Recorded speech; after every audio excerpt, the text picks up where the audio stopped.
xam ne nag People TV mooy enregistrement bu baax bi dee leen seetaan site boobu. Hello everybody, boys and girls, sisters and brothers. How's it going? I hope everything is okay for you. I'm so happy to be back here to give you English lesson. What time is it? What time is it? It is 8 a.m. What time is it? It is 9:30. What time is it? It is 11:45. What time is it? It is 12 o'clock noon. What time is it? It is 2 p.m. What time is it? It is 20 to 4 p.m. What time is it? It is 7:15. What time is it? It is midnight. Assalamu alaikum wa rahmatullahi wa barakatuh. Les internautes, les téléspectateurs, téléspectatrices, People TV international in the world. ñu am mbégte bu baax di dellusiwaat ak yéen seen concept kaay jàng anglais di ñaan yàlla yal na suñ kàddu fekk ci jàmm. kon ñu tàmbali leçon bi ñu war fee jàng boo bëggoon a wax heure bu jot boo ci bëggoon laaj heure bu jot niñ ko waxee ci anglais. comme tey boo bëggoon a wax ne 8 heures ci suba moo jot wala nga bëgg a wax ne 9:30 moo jot niñ ko waxee ci anglais wala nga bëgg a wax ne 10:45 moo jot wala nga bëgg a wax ne midi moo jot ci suba maanaam midi ci suba waa midi moo jot wala nga bëgg a wax ne ñaari waxtu moo jot wala nga bëgg a wax ne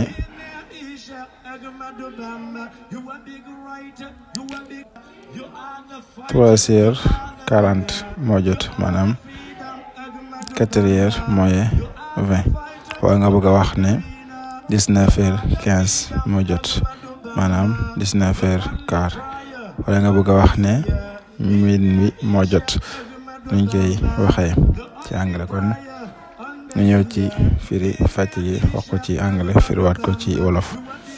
What time is it? It is 8 a.m.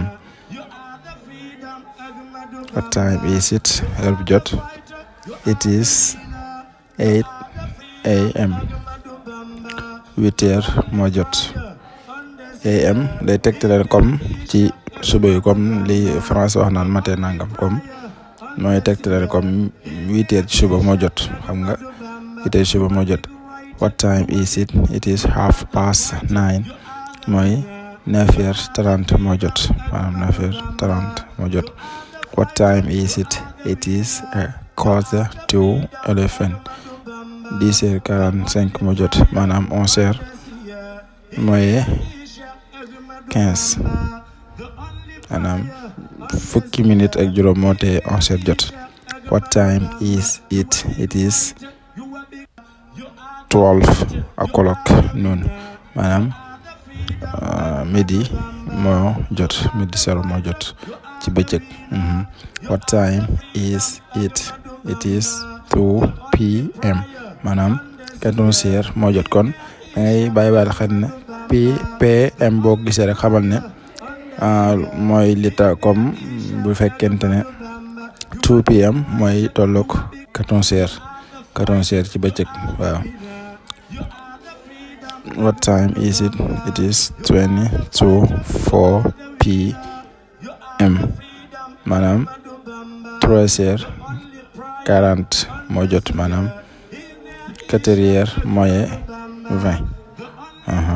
What time is it? It is 7:15 maanaam mooy 19:15 moo jot maanaam 19:15 moo jot. What time is it? It is midnight. It is midnight maanaam mooy minuit moo jot maanaam midnight mooy minuit. Thank you Thank you for watching this video. See you soon. See you later. Don't forget to subscribe in this YouTube channel, People TV International in the world. xam ne nag People TV mooy enregistrement bu baax bi dee leen seetaan site boobu